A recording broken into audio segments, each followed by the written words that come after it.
All right. We are in the 11th chapter of Zechariah. Last week,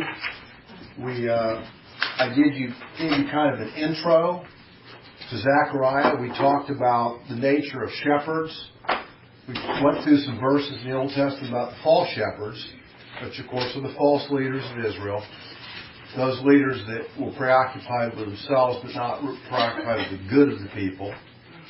And, of course, there's going to be a huge contrast which occurs here in the 11th chapter between the false shepherds and a particular false shepherd and the true shepherd. And these three will be talked about in this chapter. So, in review, let's turn to Jeremiah 25 and look at a couple verses. I want you to, I'm selecting a few verses here, but if you start to do a search on shepherds, the flock, shepherding, false shepherds, let's go to verse 34 of 25. I think it's 34. There's a large amount of material in the Old Testament about the shepherds. It's all through the prophets. You know, we maybe look at Zechariah 11 and talk about this, and we think, well, you know, this is only in Zechariah. It's not. It's a theme all the way through the Old Testament. So starting in verse 34 of Jeremiah 25, he says, "Wail, you shepherds, and cry, and wallow in ashes, you masters of the flock. For the days of your slaughter and your dispersions have come, and you shall fall like a choice vessel. Flight shall perish from the shepherds, and escape from the masters of the flock. Hear the sound of the cry of the shepherds, and the wailing of the masters of the flock, for the Lord is destroying their pasture." In other words, God was extremely unhappy with the false leaders, with the selfish leaders in Israel, with the false teachers, with the false prophets. And he predicted that there would be judgment that would come on them. And of course, this is what we're going to talk about here in Zechariah 11. Also, go to Ezekiel 34. We'll look at a passage there. Again, about the shepherds. Ezekiel 34. We're going to read 1 through 10. "Then the word of the Lord came to me, saying, Son of man, prophesy against the shepherds of Israel. Prophesy and say to those shepherds, Thus says the Lord God, Woe, shepherds of Israel, who have been feeding themselves. Should not the shepherds feed the flock? You eat the fat and clothe yourselves with the wool. You slaughter the fat sheep without feeding the flock. Those who are sickly you have not strengthened. The disease you have not healed. The broken you have not bound up. The scattered you have not brought back. Nor have you sought for the lost. But with force and with severity you have dominated them." Contrast this, I'll stop right for a second. Contrast this with Jesus' words, especially in the Gospel of John. "I am the good shepherd." Okay? "I shepherd the flock." You know, they know me because of my voice. You know, those verses in the New Testament. Verse 5, "And they were scattered for lack of a shepherd, and they became food for every beast of the field and were scattered. My flock wandered through all the mountains, on every high hill, and my flock was scattered over all the surface of the earth." We're going to see that tonight. Keep that in mind. "And there was no one to search or seek for them. Therefore you, shepherds, hear the word of the Lord. As I live, declares the Lord God, surely because my flock has become prey, my flock has even become food for all the beasts of the field for lack of a shepherd. And my shepherds did not search for the flock, but rather the shepherds fed themselves and did not feed my flock. Therefore, you shepherds, hear the word of the Lord. Thus says the Lord God, Behold, I am against the shepherds, and I will demand my sheep from them, and make them cease from feeding sheep. So the shepherds will not feed themselves anymore, but I shall deliver my flock from their mouth, that they may not be food for them. You can tell, I think, in this passage, God is extremely unhappy with the false shepherds, and He's going to judge them, and we're going to see that theme continued here in the 11th chapter of Zechariah. Now, keep in mind, as we've just read these verses, and I want you to turn to, just for a moment, to Matthew 12, and just contrast this with something that goes on in the New Testament. I think you'll understand better why Jesus reacted the way He reacted when you understand what we've read here in the Old Testament. Matthew 12, we'll go to verse 14 and then we'll drop to 22. So Matthew 12 in verse 14. But the Pharisees went out and counseled together against Him as to how they might destroy Him. And Jesus was aware of this. He knew perfectly well that they would not accept His Messiahship. They would never accept Him as the one, the true shepherd that was sent, that was prophesied, that was talked about. All the prophets talked about. Daniel even gave them the number of days that would occur where He would show up as Messiah King. They were given all that information, and yet they would not recognize nor accept Him. And then, we're not going to read all this, but because we actually last week went through it, but in 22, starting in 22 and following down to 37, I'm not going to read this all again, but this is where they bring Him this man who's demon possessed. Of course, the Pharisees are just, salivating because He's going to heal again on the Sabbath. What a terrible thing to release someone from a dreadful demon on the Sabbath. Just like what a terrible thing it was a few verses before that He released a person from being, his withered hand, I think it was. A lifelong ailment, Jesus healed him on the Sabbath. They were incensed.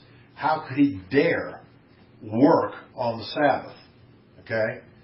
And of course His reaction is, how can you dare lead the people falsely 7 days a week? And this is why there was such acrimony between Jesus and the Pharisees. So this is where they clearly reject Messiah, the verse we read in verse 14 there of 12. This is what we called last week the iniquity of Israel, the rejection of their Messiah as who was promised.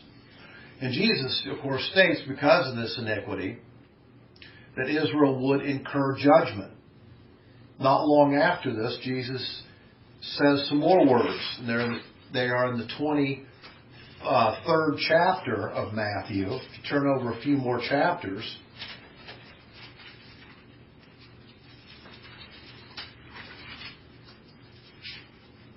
here's His reaction to this. Starting in verse 37 of Matthew 24. O Jerusalem, who kills the prophets and stones those who are sent to her. How often I wanted to gather your children together the way a hen gathers her chicks and under her wings, and you were unwilling. The rejection. Behold, your house, which house is He talking about? The house of prayer of the Lord, called the temple. Behold, your house, I'm sorry, where are you? verse 38 of Matthew 23. You said 24. Okay. End of 23 and 24. Behold, your house is being left to you desolate. For I say to you, from now on you shall not see me until you say, blessed is he who comes in the name of the Lord.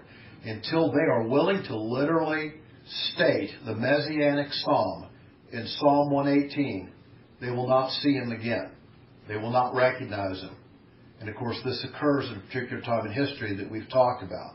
Look at the next couple verses. Go to the next chapter. And Jesus came out from the temple and was going away when the disciples came up to him to point out the temple buildings to him. Okay, this was Herod's temple. It had become very elaborate. Herod spent a lot of money in redoing this temple, trying to make it similar to Solomon's temple. He added a lot of outbuildings, upgraded the thing. It was apparently rather glorious. And he said to them, "Do you not see all these things? Truly I say to you, not one stone here shall be left upon another, which will not be torn down." In other words, he's saying in 38 years, which is what we know, 70 AD, there will be an invasion and a judgment on Israel, and they will literally tear this building completely apart. And of course, we know from history they did. So, let's turn, now we're in Matthew, so we're not far from Zechariah. Turn back to your left to Zechariah. And let's read the first 11 verses, and let's try to go through these. Zechariah 11, starting verse 1. "Open your doors, O Lebanon, that a fire may feed on your cedars. Wail, O cypress, for the cedar has fallen, because the glorious trees have been destroyed. Wail, O oaks of Bashan, for the impenetrable forest has come down. There is a sound of the shepherd's wail." Remember, we just read about that in the prophets. "For their glory is ruined. There is a sound of the young lion's roar, for the pride of the Jordan is returned." Let's stop for those 3 verses and let's start to go through what is being said here. He's saying that there will be forces that will come from the north, Lebanon, and from also this area of ancient Bashan, which would be northeast. It would take in the north end of Jordan. Bashan actually went down also to the south end of Jordan. It included this famous place we've talked about, Petra. Okay, all that area. He's saying there will be an invasion force from these areas. They will be with their strengths. The famous cedars of Lebanon. The famous oaks of Bashan. Keep your finger here and turn to Ezekiel chapter 31. And let's look at another reference to this. Ezekiel chapter 31. And we're going to look at verse 3. We see another image here in Ezekiel. There we go. "Behold, Assyria was a cedar in Lebanon." He's talking about here, Ezekiel's talking about the upcoming invasion of Assyria from the north into Israel, where they swept away portions of the northern 10 tribes. This occurred in 722 BC. He says, "Behold, Assyria was a cedar in Lebanon." You see the image here? A strength, a power in the area of Lebanon. He says, "with beautiful branches and forest shade, and very high, and its top was among the clouds." So Assyria has this magnificent power, this military power, and it sweeps down in it. There's a very interesting study that you can do that I decided not to do because we'd be here forever, and that's the study of trees. There are very interesting trees in the Bible. The first tree we recognize is where? In the Garden of Eden. Okay? And then we have a very interesting tree as we move on that has to do with King Nebuchadnezzar. In the vision, how is he seen? A glorious tree, okay, which ends up being cut down. And then we move on into other very famous trees.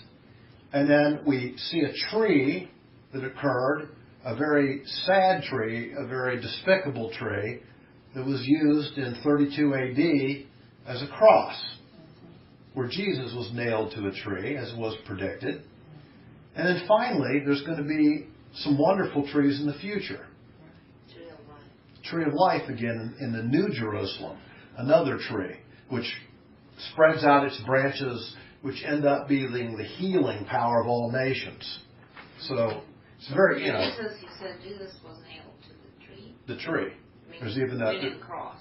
The cross, exactly. There's even a reference, I think, in Galatians about "Cursed is he who is nailed to a tree," which is an Old Testament quote. Of course, Jonathan has talked a lot about the cedars and Washington.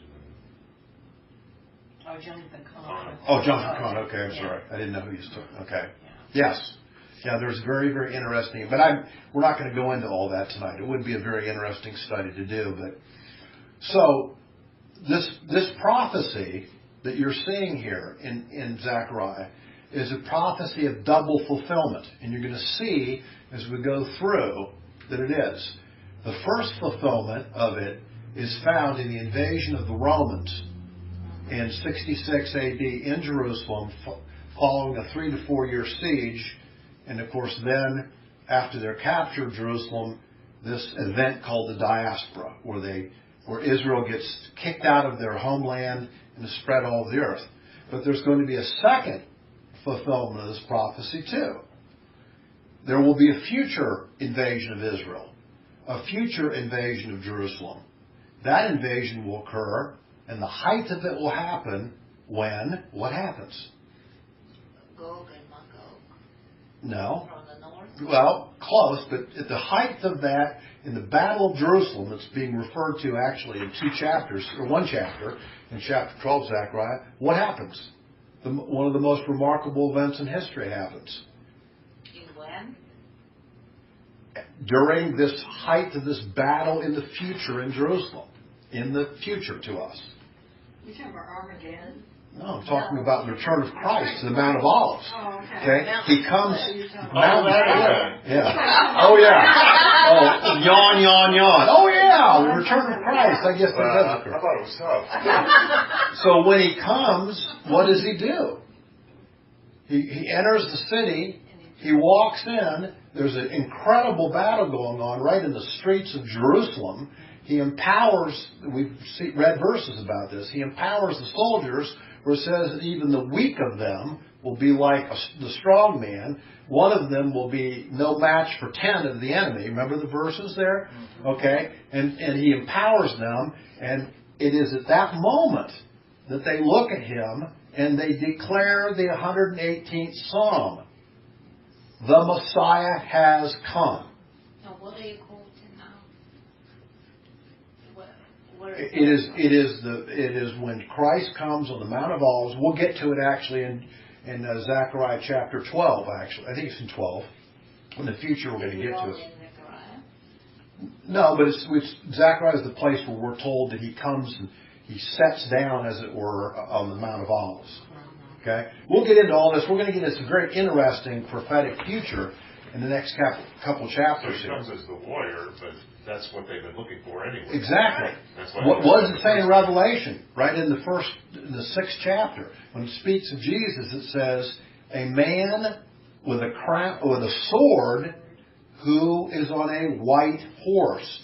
He's a conquering warrior king at this point, not the saving one that came the first time.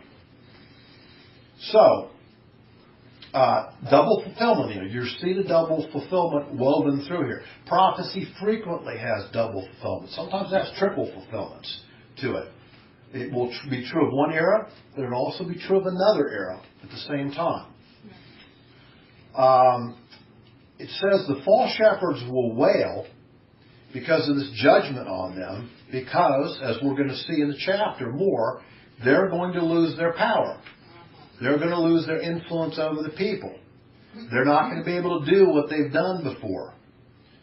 So it says the young lions in this passage, remember we say, it says that there's a sound of the young lions roar, for the pride of the Jordan is run.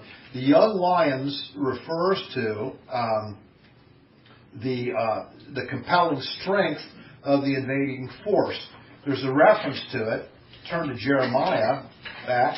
Few books to Jeremiah. Let's go to chapter 2 of Jeremiah. And we'll see a reference also to this image of the young lions.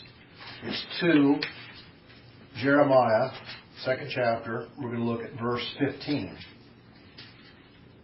When we talk about this, when we talk about false shepherds, Mhm. we mean The false leaders. bad leaders. The bad leaders, At correct. any time. Of Israel, all through. Yes. Verse 15. The young lions have roared at him. They have roared loudly, and they have made his land a waste. His cities have been destroyed without inhabitant. So these are invading forces. It's the strength of the invading forces that are the reference here in Zechariah to the young lions. Now the time frame you also see, remember, double fulfillment here is of the latter days. Let's turn to another Old Testament prophet. You'll see this. Let's turn back to Isaiah. Go a little bit further. Back one more book from Jeremiah to Isaiah. And we're going to look at chapter 2. I think it's 2, isn't it? Mm-hmm. Yes. Verses 12 and 13. Starting at 12, for the Lord of hosts, and we're back to the Lord of hosts. Remember, Zechariah started talking about the Lord of the Tesaba, the Lord of the angel warriors. So now he's referring again. The Lord of hosts will have a day of reckoning against everyone who's proud and lofty, and against everyone who's lifted up, that he may be abased, brought down, lowered. And it will be against all the cedars of Lebanon, those powerful forces that invade, that are lofty and lifted up. And it will be against all the oaks of Bashan. You see the consistency of these images, the cedars of Lebanon, the oaks of Bashan. They're used over and over again, so we can understand in this chapter 11 what they mean. Okay? Follow me? All right, let's read verses 4 through 7. It gets a little bit more complex here. Zechariah. So let me read 4 through 7. Thus says the Lord, my God, pasture the flock doomed to slaughter. Those who buy them slay each of those who sells them, and they say, blessed be the Lord, for I have become rich, and their own shepherds have no pity on them. For I shall no longer have pity on the inhabitants of the land, declares the Lord. But behold, I shall cause the men to fall, each into another's power, and into the power of his kings, and they will strike the land, and I shall not deliver them from their power. So I pastured the flock doomed to slaughter, hence the afflicted of the flock, and I took for myself 2 staffs, the one I called favor, and the other I called union, so I pastured the flock. Now, Zechariah here, like many of the prophets, is asked by God to act out physically what he's doing to demonstrate what God will do. Remember, it wasn't at Isaiah. It was Isaiah that had to lay on his side for 390 days. It was Ezekiel. Okay, then he had to turn over and lay on his other side. Many of the prophets, God had them act out what they were saying. And in this way, Zechariah is being, so he's got 2 staffs, okay, which were tradition of the shepherds. One was called the rod, which was a club, and the other, the staff, had often a hook on it. You could grab the sheep that way. And he took them, and he's out there demonstrating to the people what it is that God's talking about here. So it's a physical play, if you want to put it that way. You know, we see that this has happened actually in the 6th chapter. Let's just go back a couple pages to the 6th chapter so that we can remember this, that this was done before. Starting verse 9, remember the crowning of Joshua the high priest? It says, the word of the Lord also came to me, saying, take an offering from the exiles and go the same day, enter the house of Josiah the son of Zephaniah, where they have arrived from Babylon. So remember, they bring gold and silver. These guys come. They bring an offering of gold and silver. God says, take it right away to the goldsmith, this guy named Josiah. And it says, and take silver and gold, make an ornament crown, and set it on the head of Joshua the son of Jehozadak, who is the high priest.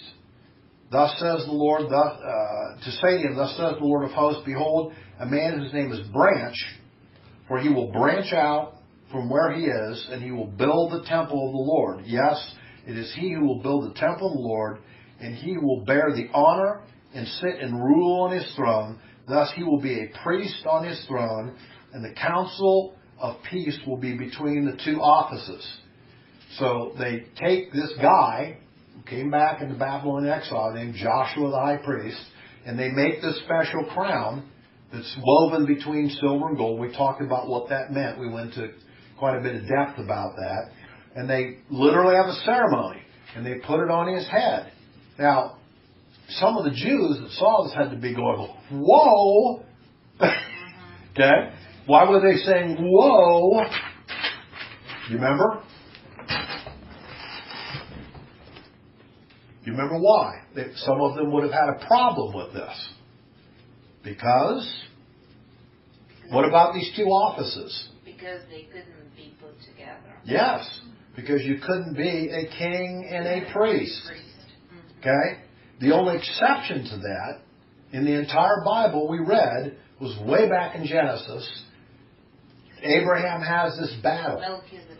Yes, Melchizedek. And this guy shows up out of nowhere, apparently, and he is called a king of Salem and the priest of God Most High. He's the only exception. And of course, who do we think he is? Jesus. Pre-incarnate Christ, the Messiah. Okay, he shows up there. So this was demonstrated earlier in this book with Joshua the high priest, and it's being demonstrated in a different way again. So, like I say, he takes this traditional rod, this traditional staff, and he's to lead them, these sheep, to pasture. But it's not a good pasture. Bad things are happen in this pasture.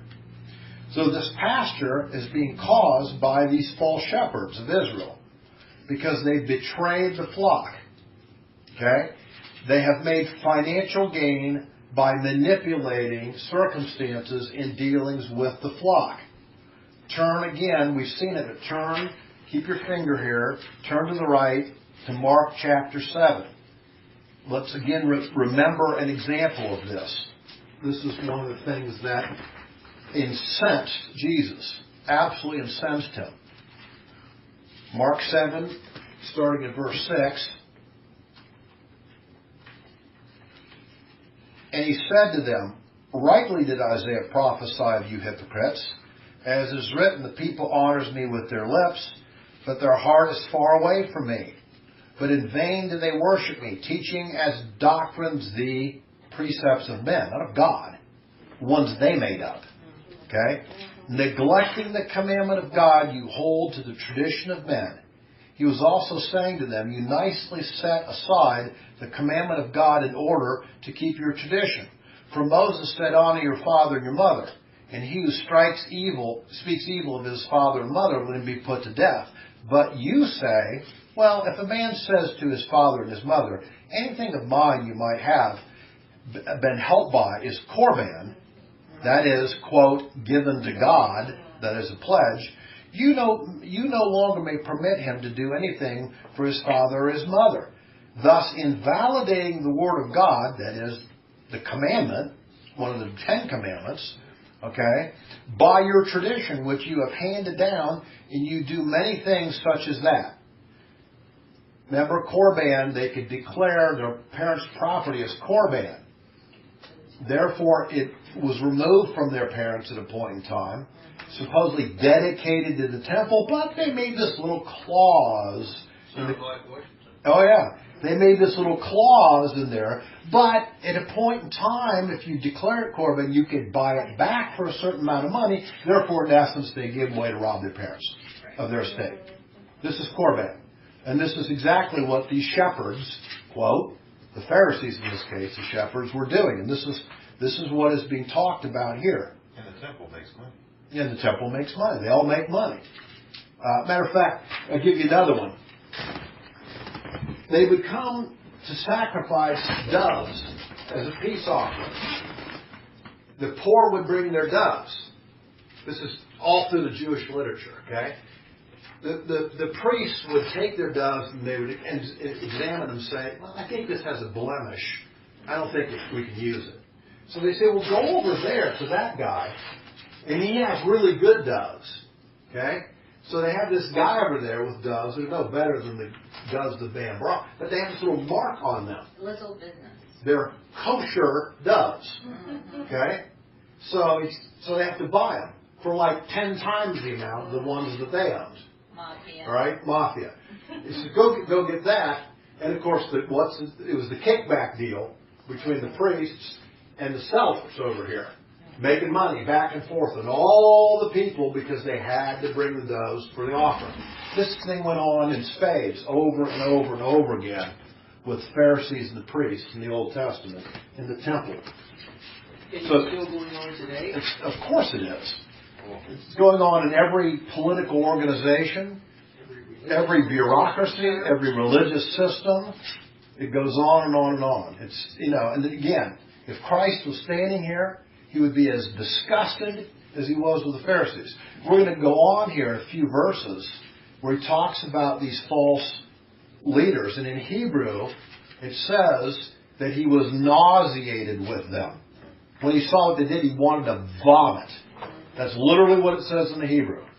Okay? We'll get there in a second. So, are we back in Zechariah? Yes, we're back in Zechariah. We're back in Zechariah. And then notice what they say. As they cheat the people, they say, bless the Lord for my gain. Ain't it wonderful? Hypocrisy. Bless the Lord for my gain as I've just cheated my fellow man. Okay? Now, prior to the day of the Lord, of course, what he's saying here is that there are going to be consequences on Israel for these actions, for their unfaithfulness, for the iniquity we talked about last week, their unwillingness to accept him as Messiah. The great consequence, of course, will be when Titus comes in with his legions, invades in 66 to 70 AD, and of course devastates, quote, the flock. They estimate there were probably 1.5 million Jews killed in the invasion of Israel, and then there are over 1.1 million killed alone in Jerusalem itself as a result of this 3 to 4 year siege. Can I ask a question? Yes. In that time frame, how did they discard with the carcasses of that many people? What Josephus tells us, you want to read some interesting stuff. Josephus has unbelievable histories. Pages and pages and pages. He tells us that it got so bad. Well, I'm going to jumping ahead here a little bit, but that's all right. They did two things with the bodies. Most of them, they would take them and dump them outside the walls of Jerusalem, and they would pile up, and they would be absolutely horrendously disgusting to the Roman troops.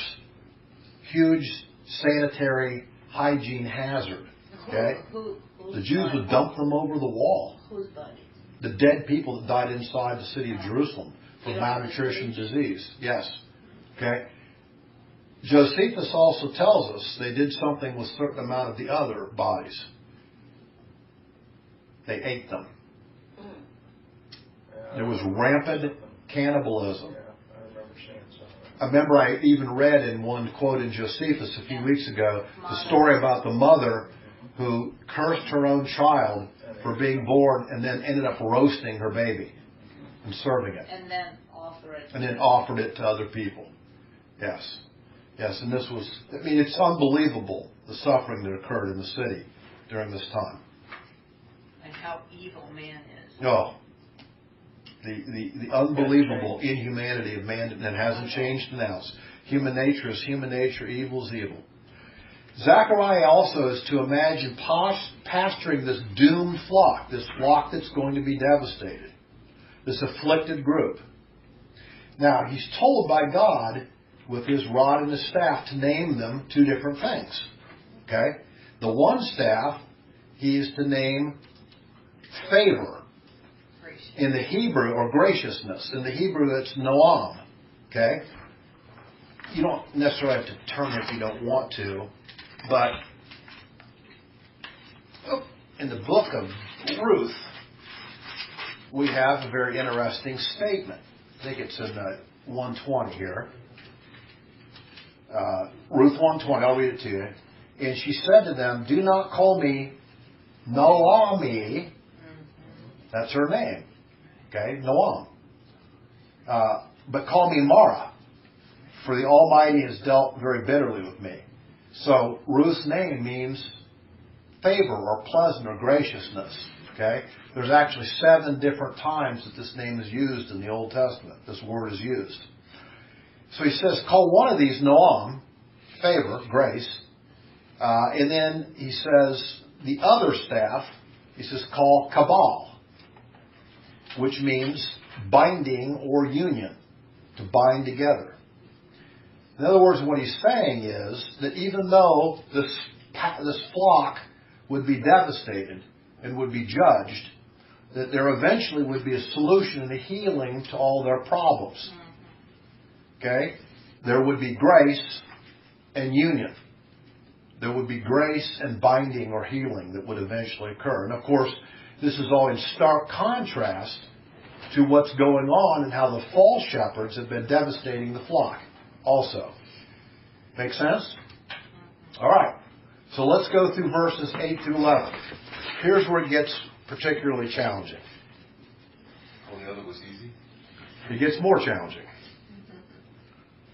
Then I annihilated the 3 shepherds in 1 month. For my soul was impatient with them, and their soul also was weary of me. Then I said, I will not pasture you. What is to die, let it die. What is to be annihilated, let it be annihilated. And let those who are left eat one another's flesh. And I took my staff, favor, and cut it into pieces, to break my covenant which I made with the peoples. So it was broken on that day, and thus the afflicted of the flock who were watching me realized that it was the word of the Lord. Now, literally, he's saying in verse 8 that Zechariah is acting out this drama, and he says, because he's taking the place of Messiah now, right? He's playing Messiah. He's acting it out. And he's saying Messiah is nauseated, wants to vomit about these 3 shepherds, quote, and, quote, cuts them off, which means he cuts them off means he's completely impatient with them. He can't tolerate them anymore. That's what the word means in Hebrew.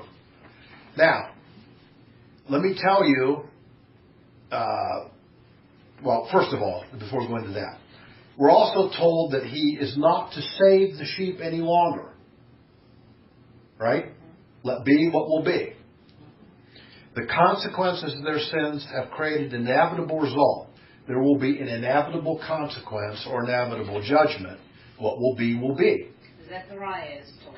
He's speaking it out. People are hearing it around him, okay? He is told not to save sheep anymore. Yes. Okay. Exactly. And he says this out loud. Of course, this was fulfilled in the future, in its first fulfillment in what we've talked about in 66 to 70 AD when the Romans invaded. And of course, as we just said, Norm, Josephus tells us that the famine in Jerusalem was so bad they actually ate the dead bodies. Notice it says in verse 9, and let those who are left eat one another's flesh. Zechariah is saying this 500 years before it will happen. 500 years. That level of detail about what they will do in the future and their behavior 500 years in the future. Do the Jewish people today realize that? In terms of the 500 years in advance, do they actually subscribe to that? Again, it depends which Jewish people you're talking about, which element of them. The most conservative that study the Scriptures and that actually read the Scriptures and try to interpret them would tend to understand part of this. So they're going to be blind to the Messiah still. Okay? But they're going to understand the judgment. They're going to understand the diaspora. They're going to understand that Zechariah was saying there would be a diaspora that would occur. To understand that. But the vast majority of Judaism today is not conservative Judaism. It's very liberal Judaism. If you go to Tel Aviv today and talk to the average Jew in the street, do your survey walking down the boulevard, okay, in Tel Aviv, and ask them about God, they'll tell you 9 out of 10 of them they're agnostics. 9 out of 10 of them. They have the heritage of Judaism, but very few of them will say, I believe in the God of the Old Testament. Very few. This is what Messiah will come into when He returns. To an unbelieving Israel. And only when it gets so bad that they're literally fighting in the streets with the invaders, okay, will they finally see their Messiah and recognize Him. I think they even have the biggest pride walks there. Yeah, the gay pride thing. Yeah. It's very liberal. It's very liberal to There spread. are some countries actually, ironically, have more Christians than Israel does. Oh, many would have more. I mean, you don't have that many believing Jews in Israel. It's more or less Christians in Israel. There's an element of Messianic Jews in Israel that believe in the Messiah, that read and interpret this the same way we do. Okay? There's an element of conservative Jews in Israel, very small percentage, that do not believe in the Messiah. They believe in a Messiah will come, but they don't believe Jesus was or will be the Messiah. And of course, they at least study the law. They study the prophets. Well, they don't believe Jesus was the Messiah. No, absolutely not. Absolutely not. Remember, the rejection of Messiah. Paul tells us in Romans 11:25 that from the time of the rejection of the Jews in Jesus, by the Jews. So the second, I'm sorry to interrupt, the second group you're talking about. The believing, the conservative Jews. Yes. Are they the ones who Jesus called Pharisees?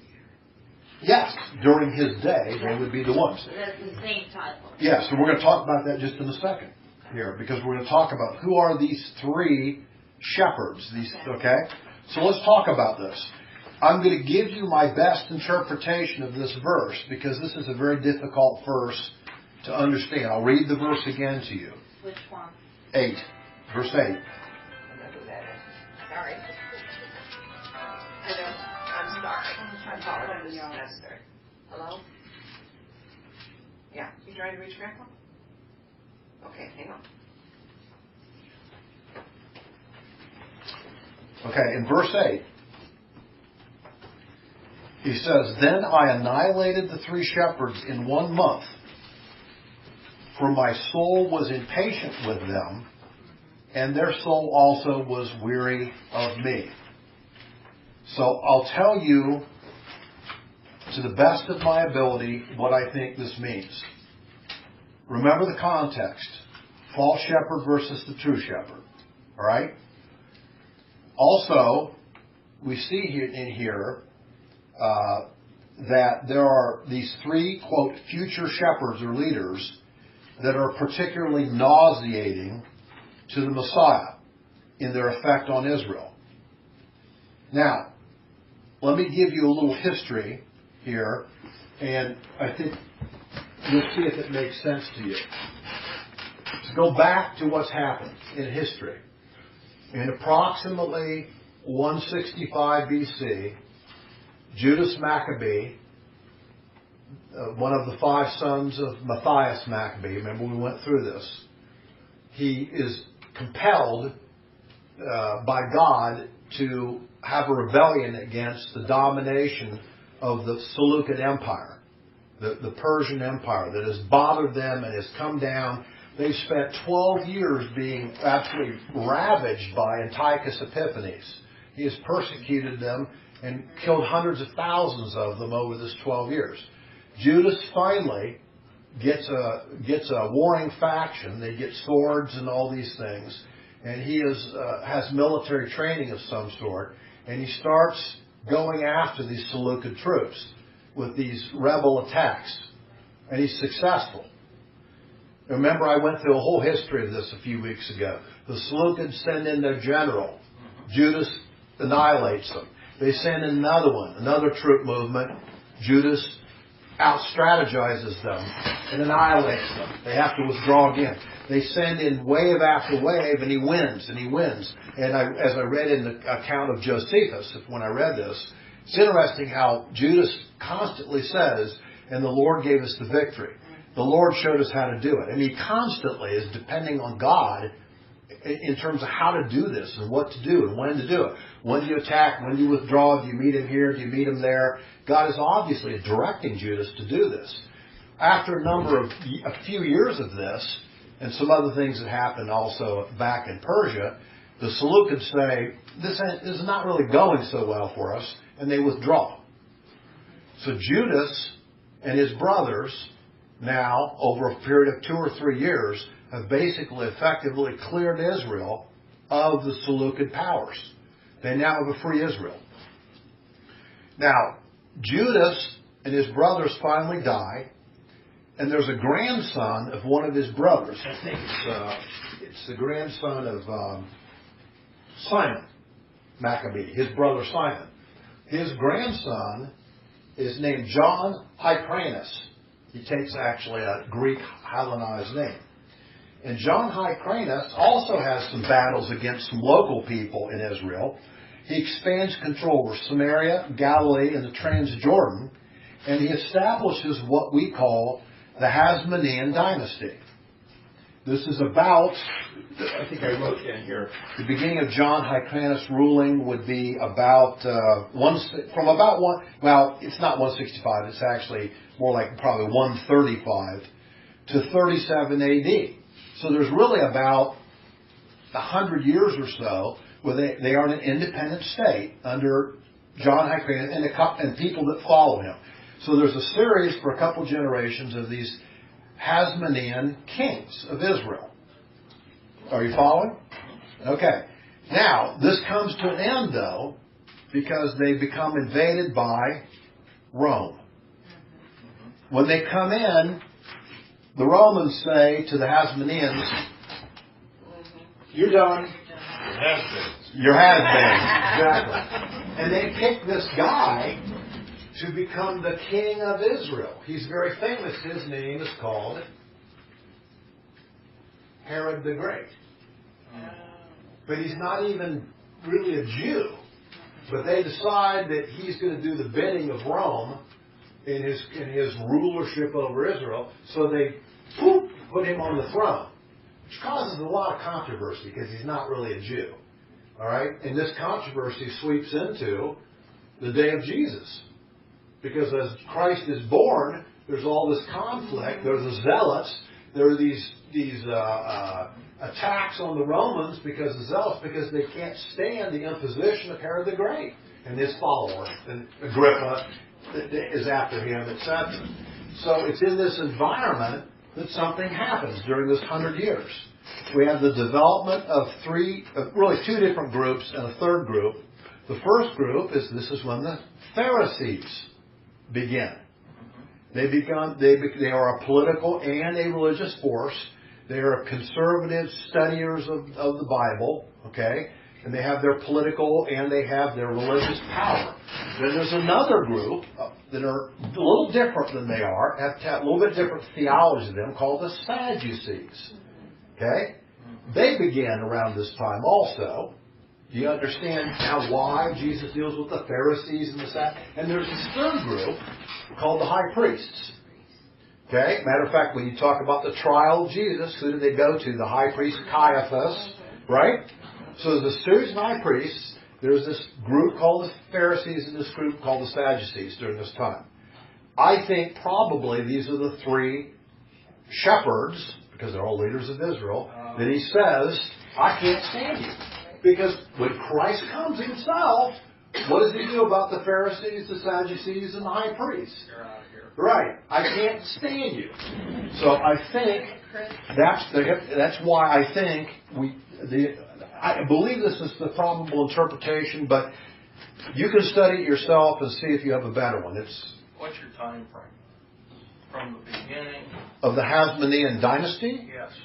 135 BC, and it ends in 37. Because the 37 Herod is appointed by the Romans. So you have 165. I know, but I made it. I was talking about 165 is when Judas Maccabeus frees Israel, but it's now maybe 30 years after that until John Hyrcanus becomes the first leader of Israel that's called a Hasmonean king. Who's the one that appointed Herod? Romans. I know that. Who in Rome? Who of the Roman dynasty? I could go to Josephus and get the answer for you, but I'm not certain who it is. Write that down. You can have that for next week. It would be, well, I know, interesting, during this Hasmonean time, some very interesting things happen. You have Cleopatra, That's why. you have Mark Antony, That's why. you have the betrayal of Julius Caesar. You have all these things happening during the Hasmonean time that's going on in Rome. And there's actually for 9 years, there was a Hasmonean princess who ruled Israel. 9 years. She was the leader. She was considered to be the ruler of Israel. Very interesting time. If you can go to the internet and get on any of Josephus' materials, you want to. They're all there. So if you want to look more, it's all there. Would you say, or the antiquities. do you agree during this time that Cleopatra actually killed herself? Boy, that I have not studied well enough. I understand why I'm asking the Yeah. question, because you're right. Yeah. That puts. I'm talking why I ask about the time frame. Yes.